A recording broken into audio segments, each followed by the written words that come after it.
core problem: why small changes matter more than goals. In 2003, British cycling was a joke. Over the previous century, no British rider had won the Tour de France. Since 1908, the country had managed exactly one Olympic gold medal in cycling.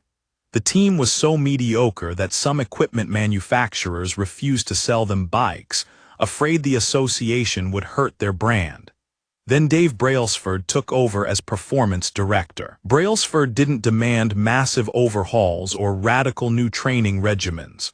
Instead, he introduced a philosophy he called the aggregation of marginal gains. The idea was simple: look for tiny improvements in absolutely everything, then stack them together. The team redesigned bike seats for better comfort.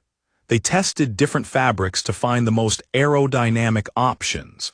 They compared massage gels to determine which aided muscle recovery best. They trained riders on proper hand-washing technique to reduce illness. They even optimized mattresses to improve sleep cycles, and painted the inside of the team truck white so dust would be visible and could be cleaned away.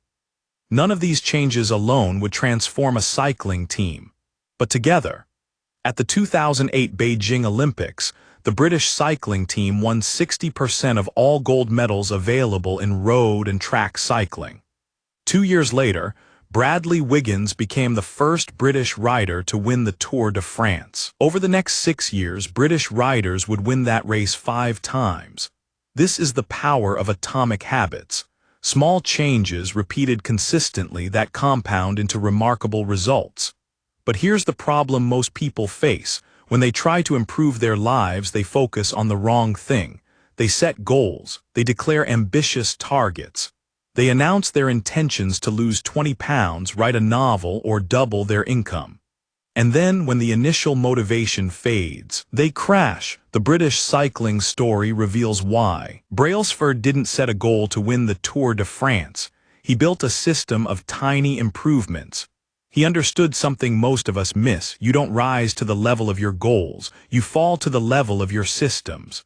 This is the central insight of James Clear's approach. Goals are about the results you want. Systems are about the processes that produce those results. And systems win every time.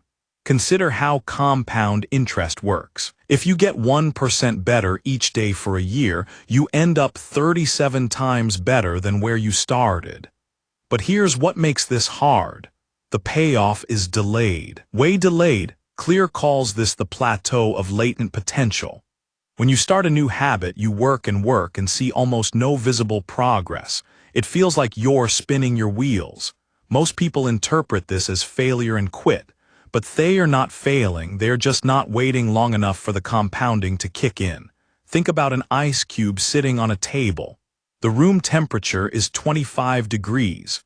You start raising the temperature to 26. Nothing happens. 27. Nothing. 28. 29. Still a solid ice cube. You keep going. 30, 31, 32. Still nothing. Then you hit 33 degrees Fahrenheit and the ice begins to melt. That 1 degree made the difference. But it wasn't that single degree that melted the ice. It was all the degrees that came before it. The same is true for your habits. You might eat healthy for a week and see no change on the scale. You might write for a month and still feel like your work is mediocre. You might save money for 3 months and barely notice your account balance moving. This is the valley of disappointment, the period between starting a new habit and seeing meaningful results. Most people abandon their habits right here in the valley. They never reach the plateau of latent potential where their efforts finally break through. So what does a systems-based approach actually look like in practice? It starts with the 1% improvement framework. Instead of trying to make a massive change, identify one tiny area where you can get slightly better. Not 10% better, not 5% better, 1%. Then do it again tomorrow and the day after that. The British cycling team didn't find one magical improvement, they found hundreds of tiny ones. Each was almost meaningless on its own, together they were unstoppable. Here's the practical framework: pick one habit you want to build. Then ask yourself, what is the smallest possible version of this habit that still counts? If you want to start exercising, the smallest version might be putting on your workout shoes. If you want to read more, it might be opening a book. If you want to meditate, it might be taking 3 conscious breaths. This isn't about achieving the full habit yet. It's about showing up consistently enough that the habit becomes automatic. Because once it's automatic, you can build on it. The second piece of the framework is systems thinking. This means designing your environment and your routine so that good habits happen naturally and bad habits become difficult. The British team didn't rely on willpower to remember to wash their hands properly. They made hand washing part of the system. They didn't hope riders would get good sleep. They optimized the mattresses. Systems thinking asks, what can I change about my environment that makes the right choice the easy choice? The third piece is understanding delayed payoff. You need to reset your expectations. If you expect visible results after a week, you'll quit before the compounding kicks in. The most powerful outcomes are delayed. The bamboo tree grows 90 feet in 6 weeks, but it spends 5 years growing roots underground first. Those 5 years look like nothing is happening, but everything is happening. Here's where most people get stuck. They know intellectually that small changes matter, but emotionally they want the big breakthrough. They want the overnight success.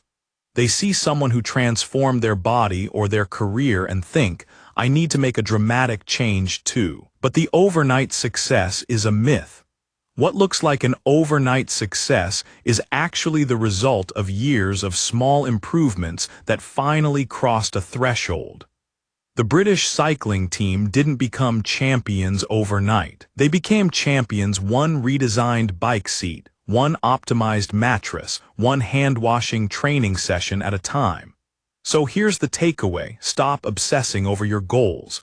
Goals are useful for setting direction, but they are useless for making progress. What matters is your system. What matters is the daily 1% improvement. What matters is showing up consistently, even when you can't see the results. Because you don't rise to the level of your goals. You fall to the level of your systems. Think about that for a moment. If your system is weak, if you rely on motivation, if your environment works against you, if you expect instant results, then no amount of goal setting will save you. But if your system is strong, the results will come. They always do.